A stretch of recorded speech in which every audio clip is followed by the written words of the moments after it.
Hello YouTube, this is Morgan, Airspeed Prime here at my next Teenage Mutant Ninja Turtles episode review. This one's going to be for Season 4, Episode 2, The Moon of Thalos 3. I think that was the name of the episode. Yeah, I actually really like this episode. Early on, I wasn't expecting to, but then it did something and went somewhere that really surprised me. It really surprised me, one, that the show was even going to do even so much as hint at it, but that they actually went for it in the end and made it pretty emotional. I quite liked it. The end of the episode, I felt like kind of was a little bit like surprising given what they did with it, but overall I did enjoy it. It didn't relate to the main plot, yes, and in the end it's kind of like, okay, it's only basically to introduce these two new characters, but for basically character introduction episode, I thought this was actually pretty well done. Now, what I'm talking about here is, of course, the shipping kind of relationship stuff between Raphael and Mona Lisa.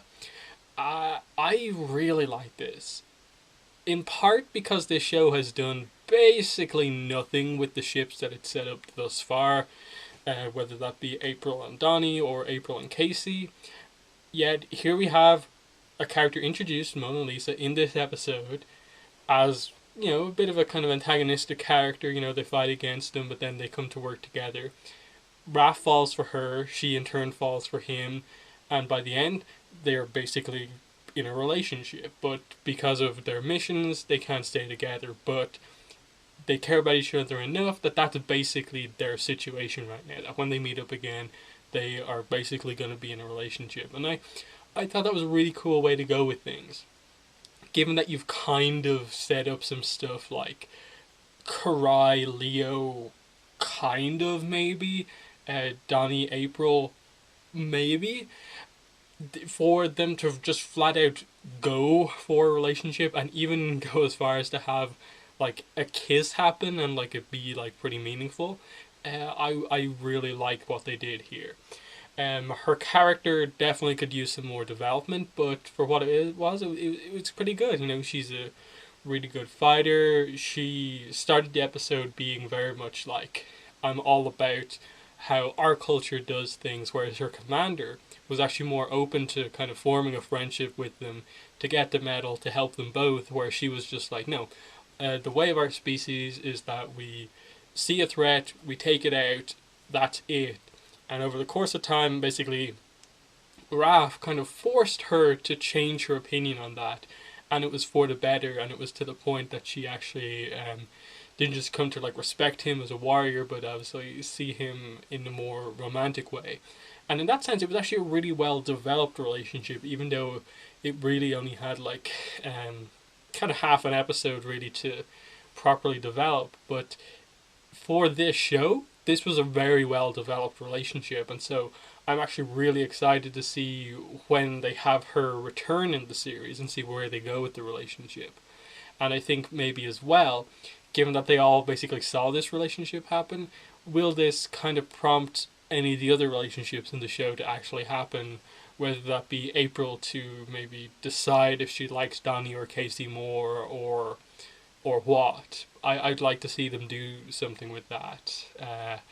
But, giving Raph, I suppose, the kind of character focus of the episode was definitely interesting as well. Just that because he fell for her, he was very open to kind of forming this kind of alliance with them, and mainly in the battle against these kind of rock ice dragon things, which were again really cool designs. I actually like the visuals are definitely one thing you can't fault this show for, and especially in season 4 with all the space stuff, the new planets, new creatures, it's all pretty well done.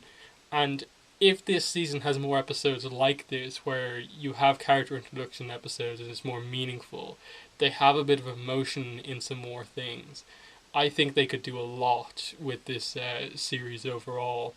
The one thing I would suppose I hope that they don't do is that like they do some weird time travel thing, where like to change what happened they have to forget everything that they were just through on their mission, and like that would kind of ruin like Raph's relationship with Mona and stuff like that. But who knows? That's probably a good few episodes down the road before they get anywhere near that. Um, but you know, in, but again, like come back to basically what the episode was. It was just like, okay, they came across this planet.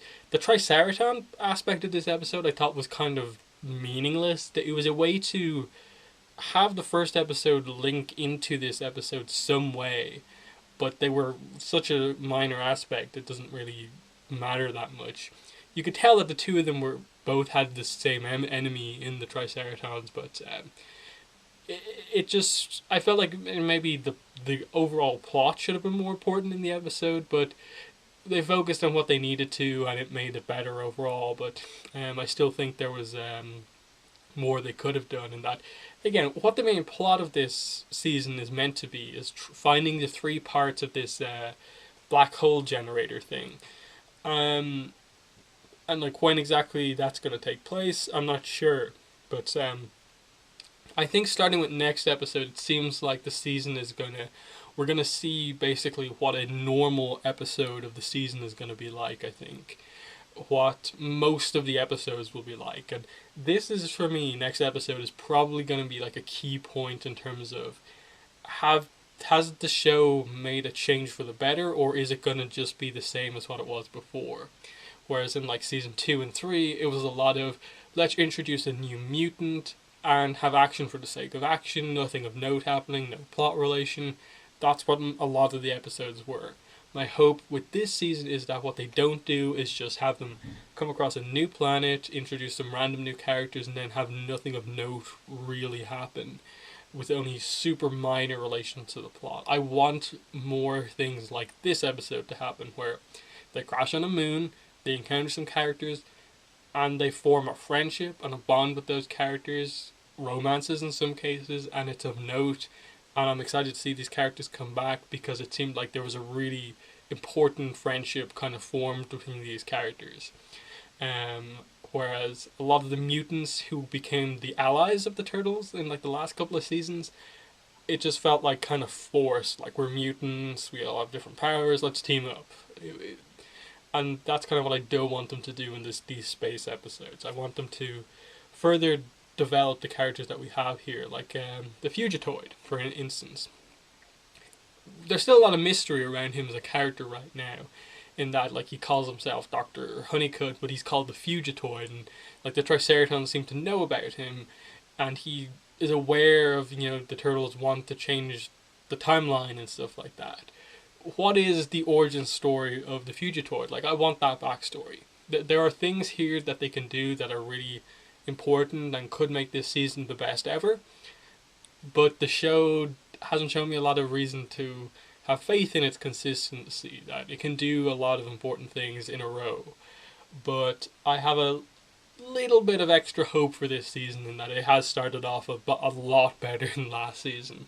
So overall, the action in the episode I don't think was that amazing. I still would have a problem with the kind of power levels of the turtles versus like other characters, and that the two kind of chameleon kind of species characters here, Mona and her commander, were both like established to be far stronger than the turtles, even like vastly kind of outnumbered. They had the severe number advantage on these two, but they still won the fight. So I definitely have problems with that, and just keeping the consistency in that we're meant to believe that the turtles are basically like close to master ninjas. They're not as good as Splinter, but he is like the master. They should be close to or a lot better than a lot of the characters. So I'm sort of wondering, are they gradually setting up that the turtles are going to have some kind of moment where they go through some training and really change for the better and become better in combat, or what are they trying to do here? I wish they would be more consistent with that, but overall very positive. I really liked the ship, Raph and Mona Lisa. There's some nice emotion there despite the kind of low amount of time they had to set it up and go for it, but it's just this thing now that Raph has that makes him very interesting, that even though he's kind of the angry guy, the big battle guy, Yet he has these kind of surprisingly emotional things, like the whole thing with Spike originally being his pet turtle, and then the kind of feud that he had with him once he became a mutant, and then the kind of returning friendship, and then he is the first one to properly have a romantic kind of thing happen properly, and not just constant teases like with all the stuff around April. But yeah, overall, very happy with the episode. So in the comments, let me know what your thoughts were on the episode and my review. Thanks for watching, and bye.